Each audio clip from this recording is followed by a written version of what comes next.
नमस्कार दोस्तों। अब तक आप जानते हैं पूरे दुनिया में त्राहिमाम त्राहिमाम मच चुका है। दुनिया के कोने कोने से बोल रहा है भारत हमें बचा लो, भारत हमें बचा लो। भारत के हाथ में सब कुछ है, हमारा जान भारत के हाथों में। दोस्तों अमेरिका जैसा सुपर पावर भी घुटना टेका हुआ, ब्रिटेन जैसा, फ्रांस जैसा, नेटो भी घुटना टेक के भारत से मदद मांग रहा था और भारत भी अपना कर्तव्य निभा लिया है। दोस्तों भारत ने कसम खाया कि इस युद्ध को रोकवा कर रहेंगे और भारत ने वो फैसला लिया है ना, दुनिया हैरान हो चुका है, चाइना हैरान हो चुका है। जो काम बड़े बड़े देश नहीं कर पाया वही काम भारत ने कर दिखाया है। दोस्तों भारत ने पहली बार रूस के राष्ट्रपति को वो बात कहा है ना, जी हाँ दोस्तों, फोन पे ओपनली कहा है कि हद हो गया, हद अब काफ़ी हो चुका है। और ओपनली दोस्तों आज ही भारत ने जेलेंस्की से बात किया, यानी कि एक ही दिन में दो देशों से बात किया है। एक तो यूक्रेन के राष्ट्रपति से बात किया है, दूसरा रूस के राष्ट्रपति से बात किया है और दोनों को बोला है कि यहाँ से आगे हद मत पार करना। दोस्तों बहुत बड़ी बात है। और बोला है कि मैं पुतिन को बोल रहा हूँ, आपको मैं मौका दे रहा हूँ, आप लोग बैठ के बात कीजिए, यानी कि जेलेंस्की से सीधा बात कीजिए।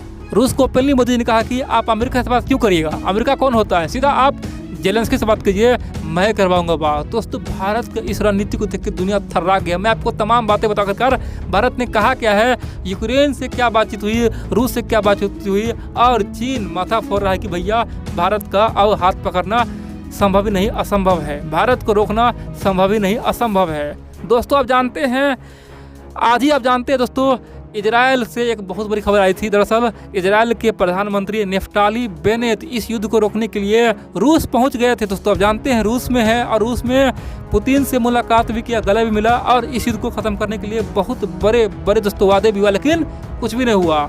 लेकिन भारत का एक फ़ोन दोस्तों तहलका मचाया है।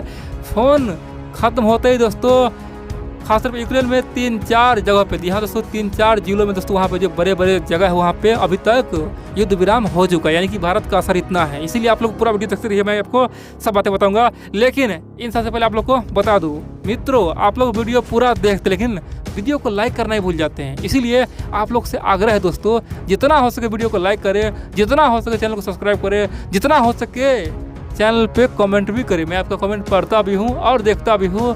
और दोस्तों वीडियो को शेयर करके अपने मित्रों के पास पहुँचाएं ताकि सबको पता चल पाए कि आखिरकार दुनिया के इस रेस में भारत का क्या पोजीशन है, भारत चाहता क्या है, भारत कैसे महाशक्ति बनेगा। इसलिए दोस्तों मैं आपको बोलता हूँ, मैं आपको वादा करता हूँ आप लोग के लिए हर दिन एक यूनिक और अलग प्रकार वीडियो बना के लाता रहूँगा। अब जानते हैं आखिरकार हुआ क्या है। आप लोग जानते हैं दोस्तों, कई दिनों से सब बोला था कि भारत ही इस युद्ध को ख़त्म कर सकता है, भारत ही रोक सकता है, भारत को आगे आना होगा। अब दोस्तों मोदी जी परेशान था, आखिरकार किस किस का बात सुनने, कोने कोने से यही मैसेज आ रहा था। जहाँ से देखो, जिधर से देखो, सब भारत को बोला था कि केवल मोदी जी ही कर सकता है, भारत ही कर सकता है, रूस को केवल भारत ही मना सकता है। दोस्तों भारत ने भी अपना पता चल दिया है। दरअसल यूक्रेन भी रो रहा था। जी हाँ दोस्तों, यूक्रेन कई बार बोल चुका है कि शांति हमें चाहिए, भारत सरकार शांति दिलवाए, हमें शांति करवाए, अमेरिका से अब कुछ नहीं होने वाला है, नेटो से कुछ होने वाला नहीं है, हम भारत शरण में है, हमें अब बचाए। अब दोस्तों मानवता के लिए तो हमें कुछ करना होगा ना। दरअसल भारत सरकार ने यूक्रेन के बातों को मानते हुए सबसे पहले तो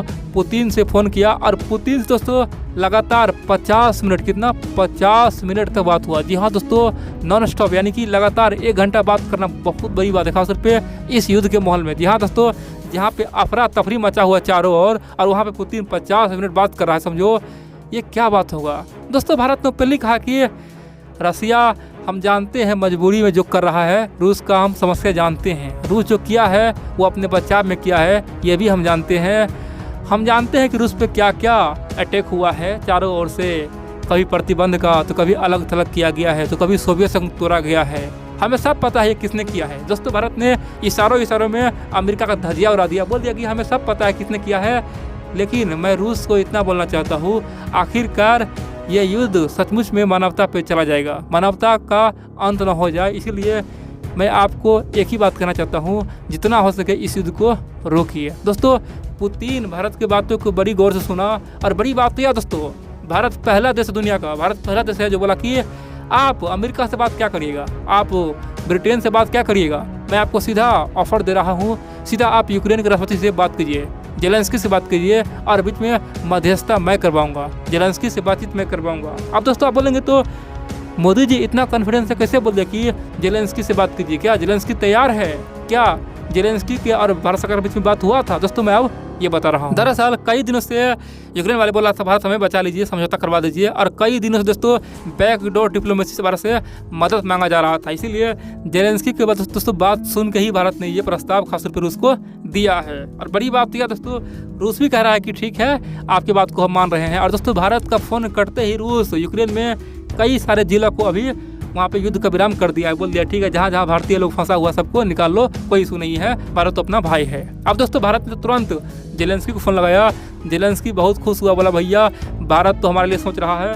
भारत ने तो पुतिन से भी बात किया और युद्ध विराम करने का ऑफर भी दिया। ये सचमुच में बहुत ही काबिल तारीफ़ है। हमें अभी भी यकीन हो रहा है आखिरकार एक वो देश था जो हमें बचाने की बात करता था, नेटो में शामिल करने की बात करता था, और वो देश आज हमें छोड़ के जा चुका है। यानी कि जिन्होंने हमें युद्ध में ढकेला वो जा चुका है, लेकिन जिस देश पे हम कभी भरोसा नहीं कर पा रहे थे, जिस देश के खिलाफ हमेशा हम यूएन में वोटिंग करते थे। जी हाँ दोस्तों, जब भारत ने परमाणु बम बनाया, जब भारत पाकिस्तान में युद्ध हुआ दोस्तों, हर समय आप देखेंगे तो ये खासतौर पे यूक्रेन वाले 1990 के बाद दोस्तों यूक्रेन अलग देश बना था, तब से लेकर हमेशा ये अमेरिका के गुट में रहा और अमेरिका का ही साथ देने का प्रयास किया है। लेकिन दोस्तों उसे अपने गलती का एहसास हुआ, बोला कि ठीक है, हम बहुत बड़ा गलती कर चुके हैं, भारत जो कह रहा है वो बिल्कुल ही सही है। आप बोलेंगे तो क्या मध्यस्थता संभव है?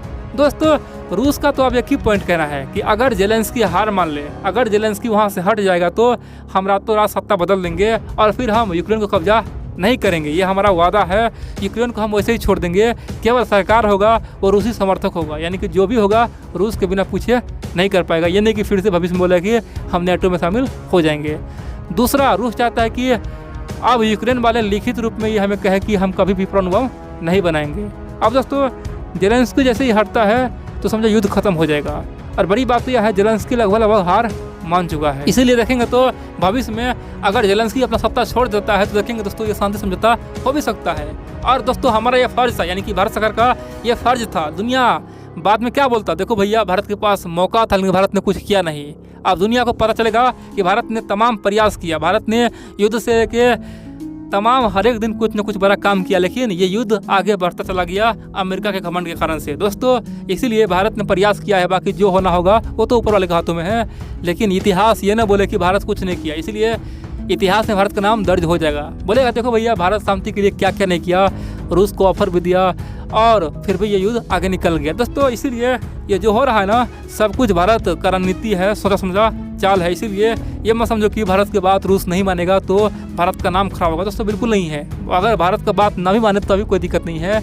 हम तो चाहते हैं कि ये युद्ध थोड़ा लंबा चले, क्योंकि अगर ये युद्ध चलेगा ना दोस्तों तो देखेंगे यूनाइटेड नेशन का जो रेपुटेशन है वो खराब होगा, उसका वैल्यू खत्म हो जाएगा। बोलेगा भैया ये यूएन फिर किस काम का, इसके रहते हुए बार बार युद्ध हो रहा है उसे हटा दो। और दोस्तों फिर नया संस्था बनेगा जिसमें भारत का एंट्री हो जाएगा। इसीलिए अपने लिए तो अच्छा ही हो रहा है, लेकिन इतना ध्यान रखना होगा कि इस युद्ध में अधिक नुकसान न हो, और रूस जो चाहता है उसे मिलना ही चाहिए दोस्तों। क्योंकि एक देश को आप चारों ओर से घेर के मारने का प्लान करेंगे तो क्या दूसरा देश चुप रहेगा? दोस्तों रूस को सबने घेरने का प्लान किया था, ख़त्म करने का प्लान किया था। रूस आज मजबूत है, इसीलिए वो जवाब दे रहा है। अगर रूस मजबूत नहीं होता दोस्तों अब तक नेटो चारों ओर से घेर लिया रहता और फिर देखते चक्रव्यूह बन गया रहता। लेकिन रूस के पास पावर है, इसीलिए सब अभी चुपचाप माथा पीट रहा है, शांति की बात कर रहा है, शांति का दुहाई दे रहा है।